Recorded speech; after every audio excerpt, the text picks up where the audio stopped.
December Rangunia ৬টি কেন্দ্রে প্রায় ১২০০ জন শিক্ষার্থী অংশগ্রহণ করছেন। তার ধারাবাহিকতায় আমি ৩ নম্বর কেন্দ্রে মাদ্রাসা তৈবিয়া উদুরিয়া সুন্নিয়া ফাজিল মাদ্রাসা কেন্দ্রে সচিব হিসেবে দায়িত্বে আছি।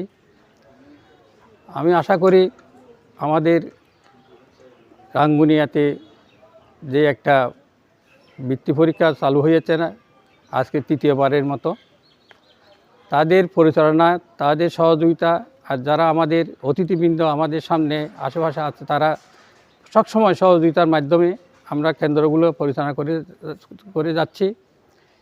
আমি আশা করব আগামীতেও যেন সবাই সহযোগিতায় আমাদের এই বৃত্তি পরীক্ষা ধারাবাহিকতা থাকে। এই কেন্দ্রে যারা আমাদের সহযোগিতা করার জন্য আসছেন তাদেরকে আমি এই কেন্দ্রের পক্ষ থেকে ধন্যবাদ জানাচ্ছি। তারা অনেক সময়কে নষ্ট করে আমাদেরকে সময় দিয়েছেন, তার জন্য আমি আশা করব আগামীতেও সহযোগিতা করবেন।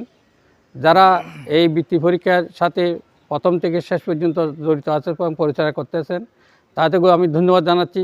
যারা সহযোগিতা করতেছেন কথা দিয়ে, টাকা দিয়ে এবং বিভিন্ন কথাবার্তা দিয়ে, আমি তাদেরকে ধন্যবাদ জানাচ্ছি। আজকে এই ৩ নম্বর কেন্দ্রের পক্ষ থেকে আমি যেন সবার সহযোগিতা কামনা করে আমার কেন্দ্রের পক্ষ থেকে সবাইকে ধন্যবাদ জানিয়ে আমার সংক্ষিপ্ত বক্তব্য আমি এখানে জানালাম। আসসালামু আলাইকুম।